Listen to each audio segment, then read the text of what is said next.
안녕하십니까. 삼성 미라클 안과 박준성 원장입니다. 오늘은 안내렌즈 삽입 수술을 할 때 렌즈를 넣기 위해서 절개창을 눈에 만들죠. 절개창을 어떤 식으로 얼마나 크게 어디다 만드는지에 대해서 알아보겠습니다.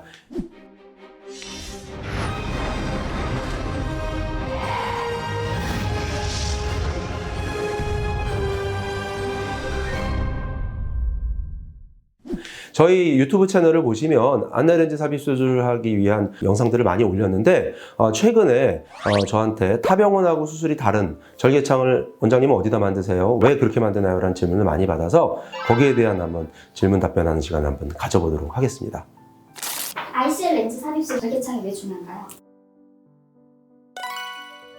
안내렌즈 삽입 수술을 할 때 절개창은 각막이 라운드 하잖아요. 어디다 만들어도 됩니다. 근데 절개창을 만들게 되면요, 그 해당 부위의 각막 곡률이 변하면서 난시가 줄어들 수도 있고 난시가 더 심해질 수도 있습니다. 그래서 절개창을 어디다 만드는지가 중요합니다.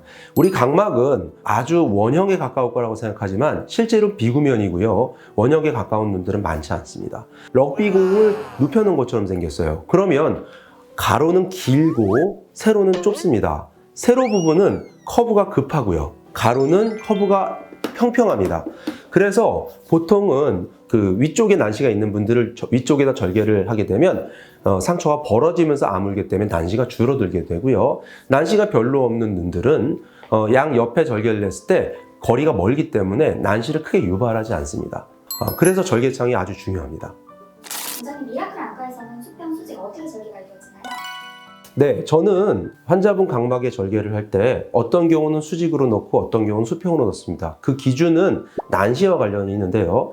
만약에 토릭 렌즈, 즉 난시 교정용 렌즈를 넣을 때는 렌즈 자체에 난시가 들어가 있기 때문에 가급적이면은 귀 쪽에 절개를 해줍니다. 즉 각막과 결막의 경계 라인에 절개를 해주면 각막이 옆으로 길기 때문에 난시를 유발하거나 줄이지 않습니다. 그래서 저희가 의도한 대로 난시 도수를 넣어서 교정하면 정확하게 교정이 되기 때문에 거의 대부분 수평으로 넣습니다. 반대로 논토릭, 즉 난시를 전혀 교정하지 않는 렌즈를 넣었는데 환자분께 수직 난시, 90도 파트의 난시가 있는 경우에 1.0 미만인 경우에는 논토릭 렌즈를 넣게 되는데, 만약에 제가 수평 렌즈를 넣게 될 경우에 난시가 남을 거예요. 그래서 저 같은 경우는 0.25, 0.5, 0.75, 1.0까지의 난시는 수직 절개를 통해서 수술합니다. 가령 0.5의 수직 난시가 있는 경우는 위쪽에 그 가장 스티프한, 즉 경계사가 가장 급한 쪽에 절개창을 만드는 것만으로도 없앨 수 있고요. 만약에 1.0 정도의 난시는 절개창만으로 0으로 만들기는 어렵기 때문에 절개를 위쪽에 만든 다음에 6시 방향의 난시 교정술을 통해서 줄여주게 됩니다. 다만 저는 기준이 1.0이어서 병원마다 다르지만 1.25 이상의 난시는 가급적이면 토릭 렌즈를 통해서 수평 절개를 이용해서 수술을 하고 있습니다. 원장님, 마지막으로 ICL 렌즈 삽입술을 왜 미라클에서 수술을 해야 하는지 한 말씀 부탁드립니다. 저희 병원에서 안내렌즈 삽입 수술을 해야 되는 이유에 대해서 말씀을 드리면, 사실 의사들마다 오른손을 쓰거나 왼손을 쓰거나 어느 한쪽을 주로 쓰게 됩니다. 마찬가지로 절개창을 만들거나 보통 란지 교정술을 할 때도 양손을 같이 써서 해야 되는데요. 저는 양손을 다 쓰기 때문에 절개창은 수직, 수평 혹은 사축이든 어디든 만들고요. 반대편으로 카운터파트의 난시 교정술을 할 때도 왼손을 사용해서 같이 만들어주기 때문에 저는 저희 병원에서 했을 경우에 난시를 최소한으로 줄여줄 수 있는 자신이 있어서 저희 병원에서 수술하는 게 의미가 있다고 말씀드릴 수 있습니다.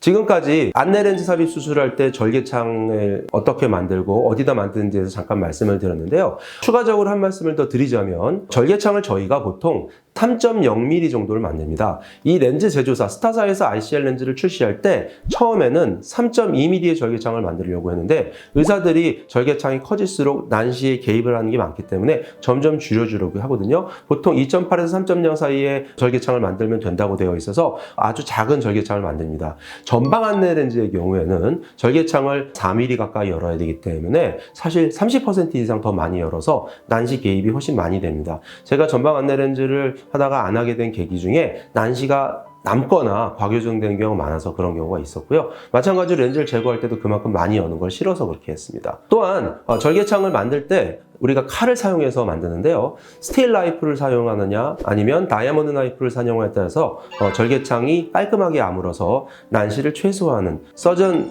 인듀스드 아스티그마티즘, 즉 술자가 유발하는 난시가 있는데요. 그걸 최소화하기 위해서는 절개창이 작고 아주 날카로운 칼을 이용해서 만들어주는 게 정말 중요합니다. 자, 여러분들께 큰 도움이 되는지 모르겠습니다. 사실 우리가 안내렌즈 삽입 수술을 하면서 가장 중요하게 생각하는 건 심한 초고도 근시를 없애는 것도 중요하지만 난시가 남지 않게 최소한으로 줄여서 수술하는 게 정말 중요합니다. 그러다 보니까 토릭 렌즈를 사용해야 되는 경우가 정말 많은데요. 환자분들께서 나는 난시용 렌즈를 넣어야 됩니까? 안 넣어야 됩니까? 할 때 경계, 즉 난시를 넣어서 교정하는 토릭 렌즈를 넣는 기준이 의사마다 조금씩 다른데 제 경우에는 1.0까지는 일반 렌즈, 1.0이 넘어가면 난시용 렌즈를 넣고 있습니다. 여러분께 참고가 되셨으면 좋겠습니다. 이상 여기까지 절개창의 중요도에 대해서 알아봤습니다. 삼성미라클 안과 박준성이었습니다. 감사합니다.